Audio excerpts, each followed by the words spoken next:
நிகழ்ச்சி எல்லாம் பாத்தீங்கன்னா திருப்பூர்ல நூலை படித்தவனும் தோற்று போக மாட்டான், நூலை பிடித்தவனும் தோற்று போக மாட்டான் அப்படிங்கறத உலகத்துக்கே நம்ம சொல்ல வேண்டிய விஷயம். அற்புதமான ஒரு நன்னாள், நல்ல அக்டோபர் 5ஆம் தேதி. 200 ஆண்டுகளுக்கு பின்பும் நாம் இன்று வரலாறை கொண்டாடி கொண்டிருக்கிறோம் அப்படின்னா இந்த உலகத்திலேயே ஜீவ காருண்யம், அன்பு, கருணை, பசிப்பிணி போக்குதல் போன்ற எல்லா சாதாரண விஷயங்களை சாதாரண மக்களிடம் கொண்டு போய் சேர்க்கின்ற வரலாறை வணங்கி என் பேச்சை தொடங்குகின்றேன். நல்ல ஒரு மாலை பொழுது. ஏன் இன்னும் வரலாறு இன்னும் கொண்டாடிட்டு இருக்காங்க அப்படின்னா, வரலாறு நம்ம ஏன் வள்ளலர்னு யாரு சொல்லுவோம், யாரெல்லாம் உதவி செய்யறாங்களோ. இன்னைக்கு திருப்பூர்ல பார்த்தா நிறைய ஆன்மீக செம்மல்கள் இருக்காங்க, அறிவு சான்றோர்கள் இருக்காங்க, வள்ளலர் எத்தனையோ பேர் இருக்காங்க. நம்ம இலக்கியத்துல நிறைய பேர் எல்லாம் இதுகளும் தமிழ் சான்றோர்கள் தான். எல்லாருமே இலக்கியத்துல தெரிஞ்சிருக்கும், கடையேற வள்ளல்கள் தான் வள்ளல் நம்ம நினைச்சிட்டு இருக்கோம் இல்லைங்களா? ஆனா அவங்க எல்லாம் தாண்டி ஒரு படி மேல ஏன் வள்ளல் பெருமான வரலாறு அப்படின்னு சொல்றோம் அப்படின்னா, கடையேற வள்ளல்கள் எல்லாம் அதிகமாக பொருளை கொடுத்தனர். ஆனா வரலாறு பெருமான் மட்டும்தான் நமக்கு எல்லாம் அருளை கொடுத்து கொண்டிருக்கார் அப்படின்னா அதுக்கு தான் அவருக்கு பொருள். ஒரு சில சமயங்கள்ல வரலாறு பாத்தீங்கன்னா பக்தராகவும் தெரிவார், சித்தராகவும் தெரிவார்.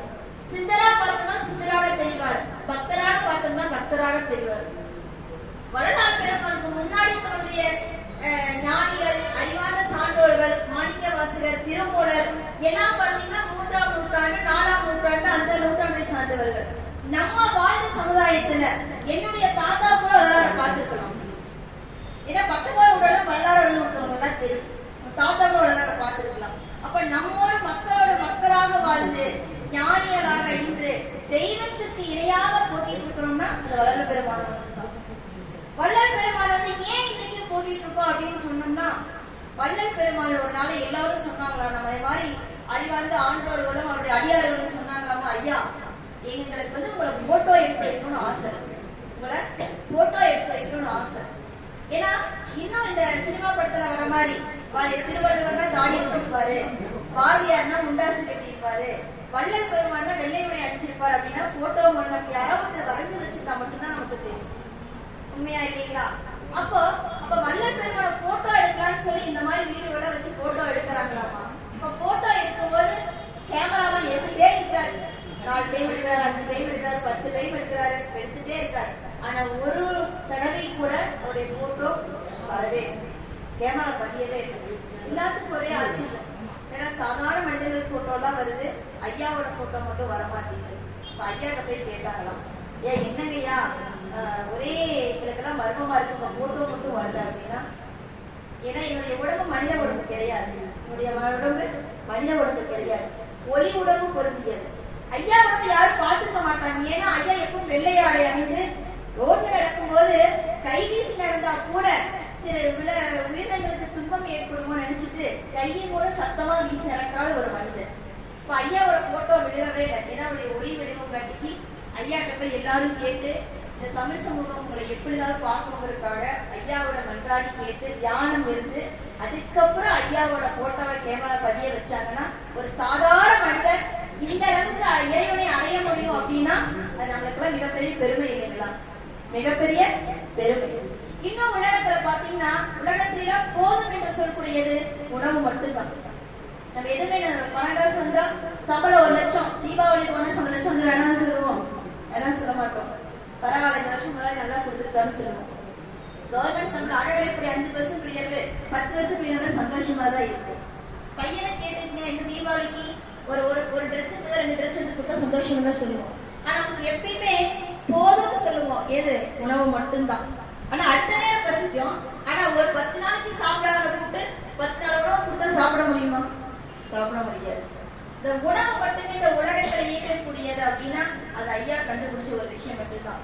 நான் ரொம்ப நாளா யோசிச்சுட்டு இருக்கேன், ஏன் வடலூர்ல தர்மசாலை, சத்திய தர்மசாலை ஏன் ஆரம்பிச்சாங்க? எவ்வளவோ பேர் வச்சிருக்கலாம் இல்லையா? ஒரு வரலாறு மெஸ்ஸுன்னு வச்சிருக்கலாம், இல்ல கந்தக்கோட்டை முருகனை கும்பிட்டார் கந்தக்கோட்டை முருகன் மெஸ்ஸுன்னு வச்சிருக்கலாம், இல்ல பசிப்பிடி போக்கும் இடம் வச்சிருக்கலாம், இல்ல உணவு வழங்கும் இடம் வச்சிருக்கலாம். ஆனா ஏன் சத்திய தர்மசாலை வச்சிருக்காரு? சத்தியங்களை எல்லாம் யாரெல்லாம் கடைபிடிக்கின்றார்களோ, யாரெல்லாம் தர்மத்தின் வழிபடி நடக்கின்றார்களோ அவர்களுடைய தயவால் மட்டுமே அந்த சத்திய தர்மசாலை இயங்கும். ஒவ்வொருவரும் சத்தியத்துடன் ஒழுக்கத்துடன் இருக்கிறார் மட்டும்தான் இன்னும் என் உண்மையா இல்லைங்களா? உண்மையா இல்லைங்களா? உண்மையா எல்லாத்துக்கும் சொல்லுவாங்க. கடவுள் நாத்திகர் ஆத்திகர் எல்லாத்துக்கும் ஒரு இதே ஒரு விஷயம் சொல்லிக்கிறார். கடவுள் இன்றளவும் இருக்கிறார், இருந்து கொண்டே இருக்கிறார். என்னைக்கு அங்க வடலூர்ல அணையா அடுப்பு அணையாமல் இருக்கும் வரைக்கும் இந்த உலகத்தில் கடவுள் இருந்து கொண்டே இருக்கிறார். ஏன்னா கொரோனா காலத்துல கூட அந்த அடுப்பு அணையாம இருந்துச்சு. அந்த அடுப்பு அணையா நம்ம ஊர்ல அம்மா வெசிட்டு நிறுத்தி மூடிட்டாங்க, சாதாரண குடுக்க வேண்டிய உணவெல்லாம் நிறுத்திட்டாங்க. ஆனா இல்ல, அப்படி இல்ல. வடலூர்ல இன்னும் 200 வருஷம் இல்லைங்க, 2000 வருஷம் ஆனாலுமே அங்க 6 மாசத்துக்குரிய உணவு வந்து கொண்டே இருக்குமா. அப்ப அந்த அளவுக்கு என்ன சொல்லியிருக்காருன்னா, சாதாரண மனிதர்கள் கூட ஒரு இறைவனை எட்ட முடியும் சொல்லி கொடுத்தவர் இந்த வள்ளல் பெருமான். வள்ளல் பெருமானை இப்ப நினைச்சு பாருங்க. இன்னைக்கு நம்ம ஒரு பத்திரிகை நடத்துறோம், ஒரு மீடியா இருக்கு, ஒரு தொலைத்தொடர்பு இருக்கு. ஆனா வள்ளலார் வாழ்ந்த காலத்தில் பாத்தீங்கன்னா அடிமைத்தனம் இருந்தது, பிரிட்டிஷ்கார ஆட்சி இருந்தது, ஜாதி மத பேரம் இருந்தது. இது எல்லாம் தாண்டி மக்களுக்கு நேரடியா போய் ஜாதி எல்லாம் ஒண்ணு இல்லைன்னா வாதியாரே இப்ப ட்ரை பண்ணிட்டார். அப்பவே ஒண்ணும் பண்ண முடியல. பெண்கள் சமுதாயத்துல இருக்கணும், பண்ண முடியல. வளருடைய கருத்துக்கள் எல்லாமே பாத்தீங்கன்னா ஆன்மீகவாதியா இருந்து நாத்திகவாதியா ஒருத்தர். அவர் ஆன்மீகவாதியும் சேர்க்க முடியாது, நாத்திகவாதியும் சேர்க்க முடியாது. பெண்கள் எல்லாம் ஏன் கணவர் இருந்த பிறகு பொட்டு வைக்க கூடாது, ஏன் தாலியை கட்டணும், பெரிய புரட்சியான கருத்துக்களை சொன்னவர். அன்னைக்கே திருக்குறள் வகுப்புகளை நடத்தி சாதனை புரிந்தவர் வள்ளல் பெருமான். அவர் சொல்லாத கருத்துக்களே கிடையாது. ஒரு கல்வியாகட்டும், ஆன்மீகமாகட்டும், சமூகமாகட்டும், சாதி சமயமாகட்டும் எல்லாத்துக்கும் வழிவகுத்தவர் வள்ளல் பெருமான். வள்ளல் பெருமான் ஒரு நாள் என்ன பண்ணிட்டாங்க, நம்ம தான் உலகத்துல நல்லது நடந்தா யாருக்குமே பிடிக்காது இல்லைங்களா. வள்ளல் பெருமான் இவ்வளவு கருத்துக்கள் சொல்லும் போது 4 சமயங்களையும் சைவ சித்தாந்தங்கள் திருமூலர் சுந்தரர் எல்லாம் சொன்ன கருத்துக்களையும் தாண்டி இவர் ஒரு கருத்து வச்சார். இறைவன் ஒளி வழிபாடவன், இறைவன் ஜோதி வழிபாடவன். இது எல்லாரும் ஏற்றுக்குமா இல்லையா? ஒரு இந்துவாக இருந்தாலும் ஏற்றுக்கொள்ளலாம், கிறிஸ்துவராக இருந்தாலும் ஏற்றுக்கொள்ளலாம், ஒரு முஸ்லீமாக இருந்தாலும் என்ன பண்ணிக்கலாம், ஆமாப்பா இந்த கடவுள் ஒளிவெடுத்து ஒத்துக்குமா இல்லைங்களா? சொல்லுங்க பார்க்கலாம். உருவ வழிபாடு அவங்க மனசை பொறுத்தது. ஆனா ஒளி வழிபாடு எல்லாத்துக்குமே பொதுவாக பொருந்தும். ஒரு கோர்ட்ல பெரிய கேஸ் கொடுத்துட்டாங்க, ஒரு சமூகத்துக்கு தீவிரவாதி. வள்ளல் பெருமான் யாரு? சமூகத்துக்கு தீவிரவாதி. திருவருட்பான்னு சொல்லி என்னென்னமோ மக்களுக்கு சொல்றாரு. திருவருட்பா மக்களுக்கு தேவையே இல்லை. 6 திருமுறைகள் வேஸ்ட், மக்களுக்கு நல்ல கருத்துக்களே சொல்லல. நம்ம சமயத்துக்கு எல்லாம் எதிரானவே இருக்குது அப்படின்னு சொல்லி பெரிய கோர்ட்ல கேஸ் கொடுத்துட்டாங்க. வள்ளல் பெருமான் யார்? நம்ம மாதிரி சாதாரண மனுஷரா? அவருக்கு வக்கீல் தேவையில்லை, நீதிபதி தேவையில்லை, அவர் இதுக்கு வாய் தந்து பேசவே மாட்டாரு. கோர்ட்டுக்குள்ள எல்லாரும் ரெடியா இருக்காங்க, கேஸ் கொடுத்து ரெடியா இருக்காரு. எப்படியாவது இந்த வருஷம் இந்த ஆளை கொடுத்து ஒரு 5 வருஷம் ஜெயில போட்டுருந்தா அப்படின்னு. ஆனா உண்மையாகவே வள்ளல் பெருமான் வெள்ளை உடை அணிந்து அமைதியாக கருணையுடன் அந்த கோர்ட்டுக்குள்ள போகும்போது நீதிபதி உட்பட கேஸ் கொடுத்தவர் உட்பட எல்லாரும் எழுந்திருச்சு வணங்கினாங்கன்னா அந்த ஒரு திருவுருவம், அந்த ஒளி வடிவம் நீதிபதி சொல்லிட்டார். அவருடைய திருவுருட்பாட எந்த குறையும் இல்லப்பா, எந்த சமயத்தையும் எந்த சாதியையும் அவர் சாடவே இல்லை. எல்லா விஷயங்களும் சாதாரண மக்களுக்கு பொருந்துமாய் தான் கொடுத்திருக்காரு. அப்படின்னா உண்மையாலுமே இந்த வள்ளல் பெருமான் அன்னைக்கே வழக்கில்ல, வாதாடு இல்ல, பனிஷ்மெண்ட் இல்ல, ஹைகோர்ட்டுக்கு போக வேண்டாம், சுப்ரீம் கோர்ட்டுக்கு போக வேண்டாம், எல்லாத்தையுமே என்ன பண்ணிட்டாரு, அன்னைக்கே ஒரே ஜட்ஜ்மெண்ட் கொடுத்தாச்சு. இப்ப யாரெல்லாம் நம்ம மேல தப்பு இல்லையோ, நம்ம மேல அக்கறை இல்லையோ, வள்ளலாரை வழங்கக்கூடியவர்கள் தான் சொல்லுவாங்க. திருவண்ணாமலையை நினைத்தாலே முக்தி கிடைக்கும், காசியில் நீராடினால் முக்தி கிடைக்கும், ஆனால் வள்ளல் பெருமானை வணங்கினாலே முக்தி கிடைக்கும். அப்படின்னா அதான் நம்ம நாட்டுல ஒரு பெரிய மிகப்பெரிய ஒரு சொல்லுவாங்க. இப்போ நம்ம பெரும்பாலும் இங்கெல்லாம் ஆசிரியராக தான் இருக்கிறோம். வகுப்புல போய் திருவருப்பா தம்பி வள்ளல் பெருமான் சொன்னா நம்ம பத்தி சிரிப்போம் இல்லைங்களா? என்ன மேடம் நீங்க ஒரு தலைப்பாட்டு சொல்லி கொடுங்க, ஒரு தளபதி பாட்டு சொல்லி கொடுங்க அப்படின்னு சொல்லுவோம். 10 பாட்டுல ஒண்ணு சொல்லி தரேன். அவன் என்ன சொல்லுவான், மேடம் ஒரு 10 பாட்டுன்னா சொல்லுங்க, நான் கேட்டுக்கிறோம். 10 பாட்டுல நாங்க பாட மாட்டாங்க. இளைஞர் சமுதாயம் அந்த அளவுக்கு இருக்காங்க. செல்போன் மோகங்கள் இதெல்லாமே இருக்குது. இதெல்லாம் தாண்டி பசங்களுக்கு பாடம் நடத்துறது மிகப்பெரிய கேள்விக்குறியா இருக்குது. நானும் ஒரு ஸ்கூல்ல டீச்சரா இருக்கேன்.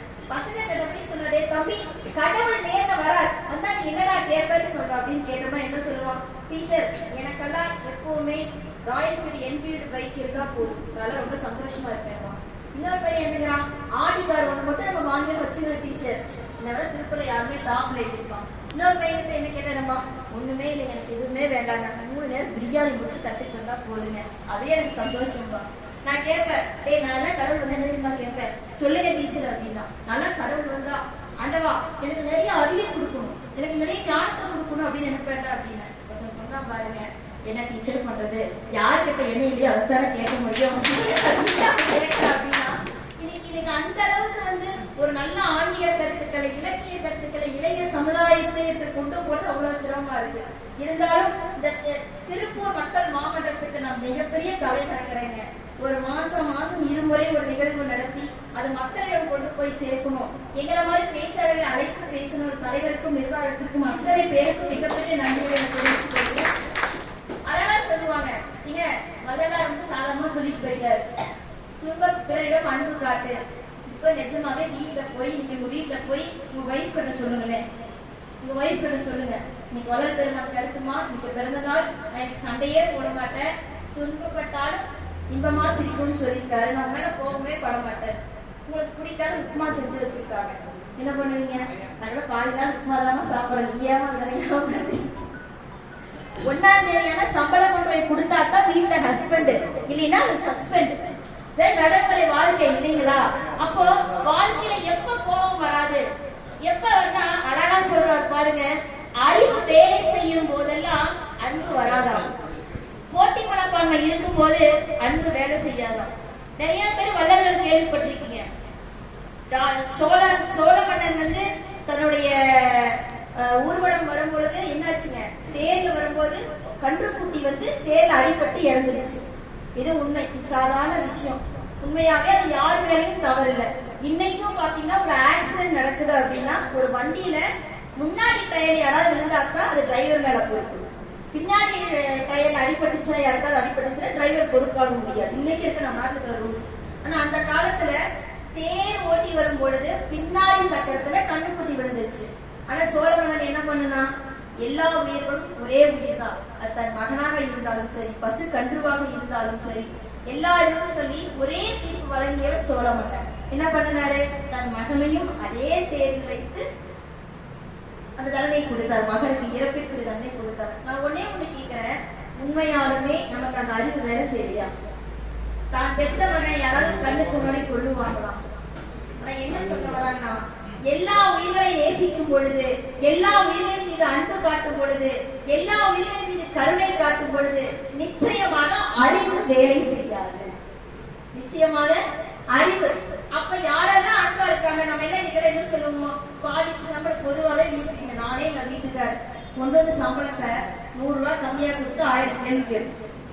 இல்லம்மா கோயில் டொனேஷன் கேட்டாங்க 100 ரூபாய் கொடுத்தாங்க, இப்படியே கொடுத்துட்டே இருங்க, குடும்ப நடுவுல சொல்லுவோம் சொல்ல மாட்டோம். ஆனா என்ன சொல்றாங்க, குடுக்க குடுக்க குடுக்கதான் சுரக்கும் அப்படின்னு சொல்றாங்க. குடுக்க குடுக்கதான் நம்மளுடைய பை வந்து என்னது சுரக்கும் சொல்லுவாங்க. அழகா சொல்லுவாரு, புலால் உண்ணக்கூடாது, மாமிசம் உண்ணக்கூடாது. ஏன் மாமிசம் உண்ணக்கூடாதுன்னு சொல்றாங்க? அவர் என்ன சொல்றாரு, அளவா சாப்பிடுங்க, அளவா சுத்தமா தூங்காதீங்கன்னு சொல்றாரு. அளவா தூங்குங்க, இதுக்கு 8 மணி நேரம் 10 மணி நேரம் கணக்கு பாக்குறீங்கன்னு சொல்றாரு. புலால் உண்ணக்கூடாது ஏன் சொல்றோம்? உண்மையாலுமே இன்னைக்கு சாதாரண மனிதர்கள் இருந்தால் நமக்கு சுடுகாடு எங்க இருக்கு? முதல்ல சுடுகாடு ஒண்ணு இருந்துச்சு, இப்ப வந்து எல்லாத்துக்கும் ஒண்ணுதான், ஒரு படி சாம்பல் போனோம்னா மின்மயத்துல போட்டு இந்தாங்க, நம்ம அப்பா இதுக்குள்ளதான் இருக்காரு, 60 வருஷம் ஆண்ட மனுஷனை, ஊர்ல கம்பீரமா இருந்த மனுஷனை ஒரே ஒரு டம்ளர் சாம்பலை போட்டு இந்தாங்க அப்பா கூட்டிட்டு போங்கன்னு சொல்லி கொடுத்துருவாங்க. கிருமானந்த வாரியார் அழகா கேட்கிறார், எப்பா நமக்கெல்லாம் சுடுகாடுன்னு ஒண்ணு இருக்குது, ஆனா இந்த ஆடு மாடு கோழிக்கெல்லாம் எதுப்பா சுடுகாடு? எதுங்க சுடுகாடு? ஆடு மாடு கோழிக்கெல்லாம் எதுங்க சொல்லி அடக்க மாட்டாங்க, நம்ம வயிற்றுலதான் அடக்க மாட்டாங்க. அப்ப நம்ம ஒரு சுடுகாட்டை சுமந்துட்டு இருக்கிறோமா? வள்ளல் பெருமாள் சொல்றாரு, அப்ப நம்மள ஒரு மனித உடம்பு இல்லையா? மனித உடம்பு வந்து பஞ்சு போன்றது, அதை சுடுகாடா ஆக்கி வச்சது யாரு? இந்த மனித பிறவி தான். வள்ளல் பெருமாள் வந்து நடந்து போக கூட சத்துக்கெல்லாம் நடந்து போவாராம், எறும்பு வந்தா கூட வழிகளை நகர்ந்து போவாராம். ஒரு சமயம் வள்ளல் பெருமாள் மிகப்பெரிய கூட்டத்துல பேசிட்டு இருக்காரு, அவரை பார்க்கறதுக்கு பெரிய ஒரு தலைவர் மாட்டு வண்டி எடுத்துட்டு வர்றாரு. மாட்டு வண்டி எடுத்துட்டு வந்து பயங்கரமா ஸ்பீடா வர்றாரு. ஓடி வந்து நிற்கும் போது நம்ம ஓடி வரோம், என்ன நமக்கு மூச்சு இருக்கும் இல்லையா? அதே மாதிரி மாடு வந்து எச்சில் உமிழ்ந்து கொட்டுகிறதா, மாடு வந்து எச்சில் உமிழ்ந்து கொட்டுகிறதா. வள்ளல் பெருமாள் ஓடி வந்து மாட்டை பார்த்து அழுகிறாராம். எல்லாரும் என்ன பண்றாங்க, முட்டாளா இருக்கா போல, ஒரு மாடு வந்து எச்ச தூக்கருக்கு அழுகிறானே அப்படின்னு கேட்டா அழகா சொல்றாரு பாருங்க. எம்மான் என்றோ உனக்கு இக்கதி நேர்ந்தது, எம்மான் என்றோ உனக்கு இக்கதி நேர்ந்தது, மாடு எச்சில் விரைந்து ஓடி வந்ததால். மாட்டை பார்த்து சொல்றாராம், என்னாலதான் இவ்வளவு வேகமா ஓடி வந்தியா, என்ன பார்க்கறதுதான் உன் முதலாளி விரட்டிட்டு வந்தானா அப்படிங்கும் போது எல்லா உயிர்களையும் ஒரே மாதிரி பக்குவம் வள்ளல் பெருமான் இருந்துச்சு இல்லைங்களா?